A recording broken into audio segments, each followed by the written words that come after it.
ఎందుకంటే ఏ కథ చెప్పినా ఆవు పులి కథలు చెప్పి అలవాటు అయిపోయింది వాళ్ళకి. ఈరోజు దాంట్లో వాస్తవాలు రాష్ట్రంలో కూడా ఉన్నాయిగా ఆవు పులి కథల్లో, లేవంటారా? లేమ్మా, ఖచ్చితంగా మేము వాస్తవాల్ని, విమర్శల్ని, అదేవిధంగా సూచనల్ని, మంచి సంభాషణల్ని ప్రత్యేకంగా ఆహ్వానిస్తాం. మాకే బాధలు లేవు. మేము 41 జీవోలు, నెంబర్ 1 జీవోలు, హౌస్ అరెస్టులు, మీ మీడియా లాంటి బ్యాన్లు అవన్నీ మేము చేయమమ్మా. స్వేచ్ఛగా ప్రజా హక్కులు, మానవ హక్కులు నిర్వీర్యంగా అమలు పెద్దిరెడ్డి రామచంద్రారెడ్డి అంటే మొదటి నుంచి చేయడానికి చంద్రబాబు నాయుడుకి ద్వేషము, కక్ష, దాన్ని తీర్చుకోవడానికి అనేక రకాలుగా ప్రయత్నాలు చేస్తున్నారు. ఎప్పుడూ కూడా సరైన ఆధారాలు లభించలేదు. ఇప్పుడు మళ్ళీ ఇంకో ప్రయత్నం చేస్తున్నారు, కక్షపూరితంగా చేస్తున్నారు అనేది వాళ్ళు చేస్తున్నటువంటి ఆరోపణ. ఆశా గారు, మీరు మంచి సబ్జెక్ట్ పెట్టారు, ధన్యవాదాలు. పుంగునూరు గడ్డ పెద్దిరెడ్డి అడ్డ. ఎందుకంటే అక్కడ ఎలక్షన్లు జరగవమ్మా. ఎలక్షన్ వేసేవాళ్ళు వస్తారు, సంతకం పెడతారు, స్లిప్ తీసుకుంటారు, ఆ స్లిప్ వాళ్ళ ఏజెంట్కి ఇచ్చేసి వెళ్ళిపోతారు. వీళ్ళే బట్టలు నొక్కుతారు. అదొక కేజీఎఫ్. అక్కడ రోడ్లు వేయడం కానీ, కాలువ కట్టడం కానీ, బోర్లు వేయడం కానీ, ఇరిగేషన్ పనులు చేయడం కానీ, తార్ రోడ్లు వేయటం కానీ, ప్రభుత్వ భవనాల నిర్మాణం కానీ ఏవీ జరగవు. అక్కడ అధికారులందరూ కూడా పెద్దిరెడ్డి గారు ఏం చెప్తే సంతకం పెడతారు, జరిగినట్టు రాసుకుంటారు, ఆ బిల్లులు పడిపోతాయి.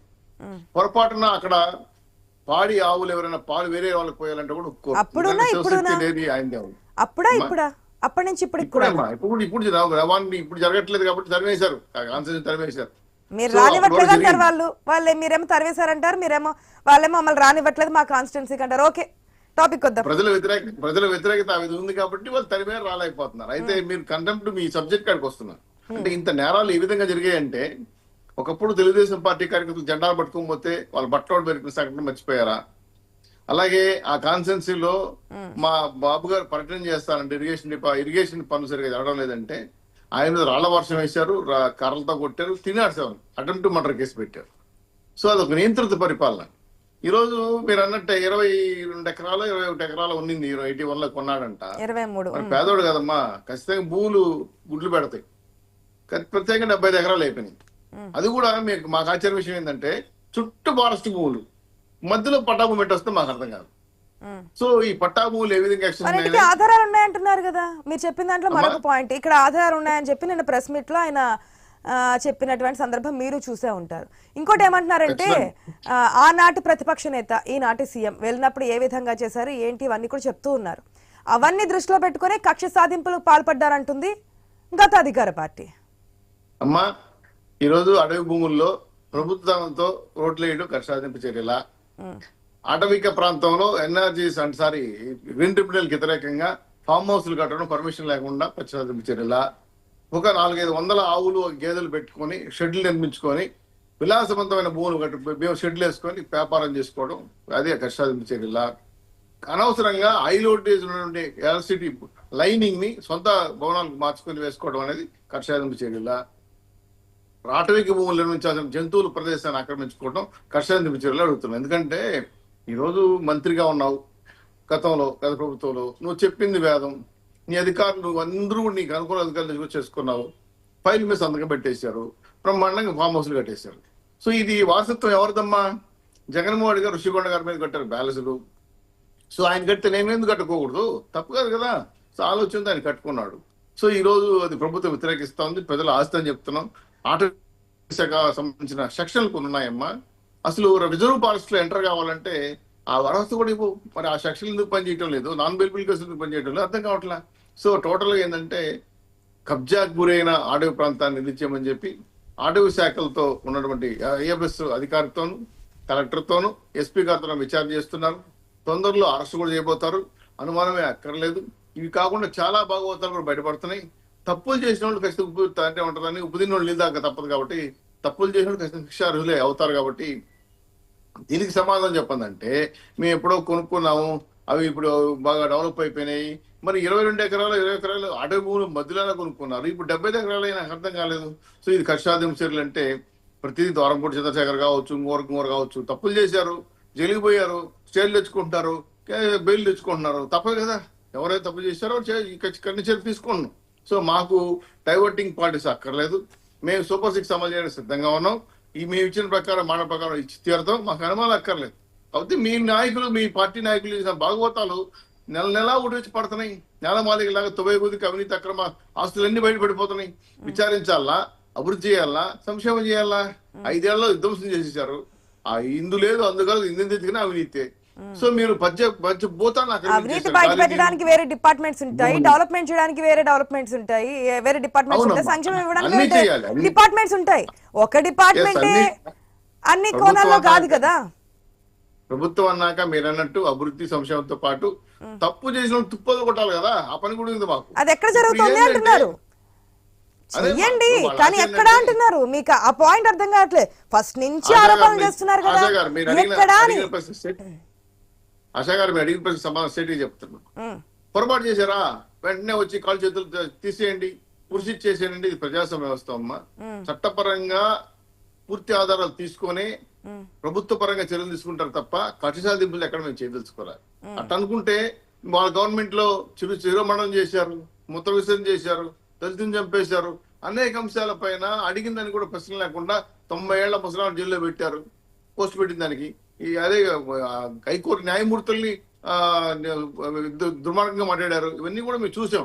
ఇవన్నీ మంచి పద్ధతి కాదు కాబట్టి చట్టపరంగానే చర్యలు తీసుకుంటాం, చట్టం లోబడి తీసుకుంటాం. అయితే ఆలస్యం వచ్చేమో మీరు అన్నట్టు, కానీ పూర్తి విచారణ తీసుకొని ఈ భూముల్లో నిజంగా ఆయన ఎంత ఆక్రమించాడు, నిజంగా ఎంత కొన్నాడు, ఎంత వైలేషన్ ఆఫ్ అధికారులు ఏ విధంగా సహకరించారు, వాళ్ళల్లో ఎవరైనా తప్పుదారులు పెట్టారా, అన్ని విచారించి ఆధారాల సాయంతో చెప్పి చట్టపరంగా తెలుసుకుంటాం. కానీ ఏదో తప్పు చేశాడు పెద్దరెడ్డి దోపలేసేయండి అంటే అది చట్టం కూడా ఒప్పుకోదామా, అది నిజంగా రాజ్యాంగబద్ధం కూడా కాదు. దయచేసి ఎన్డీఏ గవర్నమెంట్ గతంలో రెడ్ శాండిల్ అన్నారు, దాని గురించి ఎంక్వైరీ లేదు. మదనపల్లి అన్నారు, దాని గురించి లేదు.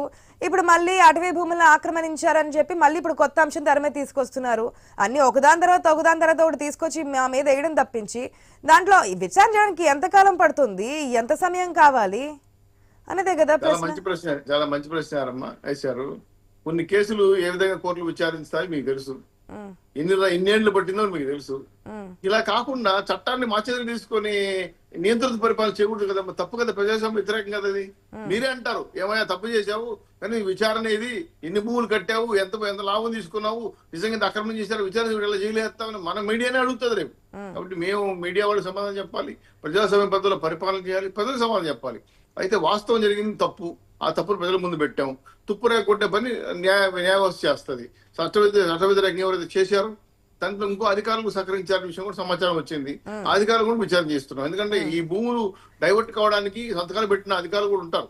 కాబట్టి వాళ్ళందరూ కూడా ఈ రోడ్డు వేసిన మహానుభావులు ఎవరు అడవిలోకి ఒకవేళ అధికారులు ఉన్నప్పటికీ కూడా దాంట్లో మళ్ళీ ఎటువంటి తారతమ్యం లేకుండా అరే వీళ్ళు వాళ్ళని ఏం కాకుండా ఏదో ఒకరు కాకుండా వేరొకరిని ఇరికించే ప్రయత్నాలు ఇవన్నీ కాకుండా చట్టబద్ధంగా వెళ్ళాలనేది కూడా మరొక పాయింట్. శ్రీనివాస్ గారు ఒక్క నిమిషం. అన్న పాయింట్ 100% కరెక్ట్ అమ్మా. చట్ట ప్రకారంగా పూర్తి స్థాయిలో విచారణ చేసి తీసుకుంటాం.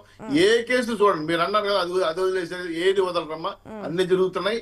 కాకపోతే చట్ట ప్రకారంగా కాదు, వీళ్ళు బాధ ఏంటంటే విందు మమ్మల్ని వేసేయండి, ప్రజల సానుభూతి వచ్చేస్తుందనో అనట్లేదు. మీరు ఇచ్చే సంక్షేమాన్ని పక్కన పెట్టి నెలకు ఒక అంశాన్ని తీసుకొచ్చి ఆ నెలంతా దీని గురించి ప్రజలు చర్చించుకునే విధంగా చేస్తున్నారు. సంక్షేమం గురించి ఆలోచించకుండా చేసే ప్రయత్నము డైవర్షన్ పాలిటిక్స్ లో భాగంగా ఇదంతా చేస్తున్నారు అనేది వాళ్ళు చెప్తున్నటువంటి మాట. ఒకవేళ ఆరోపణలు ఉంటే దాంట్లో వాస్తవాలు ఉంటే కనుక శిక్షణ చేస్తారు కదా, అట్లా కాకుండా ఆరోపణలకే పరిమితం అవుతుందంటే ఏంటి అని అడుగుతున్నారు. అది కూడా ఆలోచిస్తారు కదా ప్రజలు.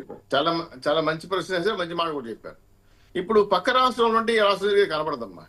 అమరావతి ఏ విధంగా ముందు స్పీడప్ అవుతుందో, పోలవరం ఏ విధంగా కాపాడేవారు జరుగుతున్నాయో, 3 లక్షల పైచులు పెట్టుబడులు ఏ విధంగా వచ్చాయో, ఈరోజు దావోస్ 6,33,000 కోట్లు ఎలా వచ్చాయో, అదేవిధంగా వైజాగ్ జోన్ ఎలా అభివృద్ధి చేయగలిగాం, విశాఖపట్నం స్టీల్ ప్లాంట్ ఎలా ఆపగలిగాం, ఇవన్నీ కూడా కనపడవు వాళ్ళకి. ఎందుకంటే వాళ్ళకి ఎప్పుడు కనపడేది అంటే మాకు ఎన్ని కోట్లు వచ్చాయి, ఎంత దోసేసుకున్నాము, ఎన్ని ప్యాలెస్లు కట్టుకున్నాము, ఎంతమందిని అన్యాయం చేసాము అనే విషయాన్ని వాళ్ళు గ్యాదరింగ్ లో ఉంటారు. కానీ రాష్ట్ర అభివృద్ధి విషయంలో పెట్టుబడులు వస్తున్నాయి, ఉద్యోగ కల్పన జరుగుతోంది, అభివృద్ధి జరుగుతోంది, సంక్షేమం జరుగుతుంది. కాబట్టి మేము ఇచ్చిన సూపర్ 6 హామీలు ఏవైనా సరే మిగతా అంగీకరిస్తాం కానీ సంక్షేమ విషయంలో బ్యాక్వర్డ్ లోనే ఉంది. ఆ విషయాన్ని సీఎంఏ స్వయాన చెప్పారు నిన్న, చేయడానికి ఈ విధమైన ఇబ్బందులు ఉన్నాయి, నిధులని మేము పక్కదారి మళ్లించలేం అనేది. ఒక నిమిషం శ్రీనివాస్ చౌదరి గారు. మూర్తి గారు గుడ్ మార్నింగ్. 6 హామీలు కూడా 3 అమల్లోకి వచ్చేసి ఈ 3 కూడా ప్రారంభిస్తాం. 3 ఎక్కడ అమల్లోకి వచ్చేసి చెప్పండి. మేము ఏవైనా సరే అమ్మ పెన్షన్లు కావచ్చు, సిలిండర్లు మళ్ళీ పెన్షన్స్ అంటారు శ్రీనివాస్ చౌదరి గారు. పెన్షన్లు ఎక్కడ సూపర్ 6 లో భాగం? మా ఇప్పుడు మీరు ఉచిత అన్నట్టే అంటే 3 ఉచిత సిలిండర్స్ ఇస్తారు కదా, ఒక్కటే మీరు చేసింది. మిగతా రాబోతున్నాయేమో, తల్లికి వందనం గానీ, ఫ్రీ ట్రాన్స్పోర్ట్ గానీ, ఇవన్నీ కూడా రాబోయే రోజుల్లో చేస్తారేమో, ఎప్పుడనేది తెలియదు. కానీ అమల్లోకి వచ్చిన ఒకటి సూపర్ సిక్స్ లో భాగంగా వచ్చింది. మా పయ్యావలకేశ్వర బడ్జెట్ కూడా అలా చేశారు. నిన్ననే ముఖ్యమంత్రి గారు ప్రెస్ మీట్ కూడా చెప్పారు, ప్రతిదీ కూడా అమలు చేసి చేస్తాం. మేము అన్ని చేస్తామన్నారు, అమలు చేసి మేము చెప్తున్నాం, ప్రెసెంట్ అయితే చేయలేదు అనేది. ఒక్క నిమిషం. మూర్తి గారు గుడ్ మార్నింగ్ అండి. Good morning.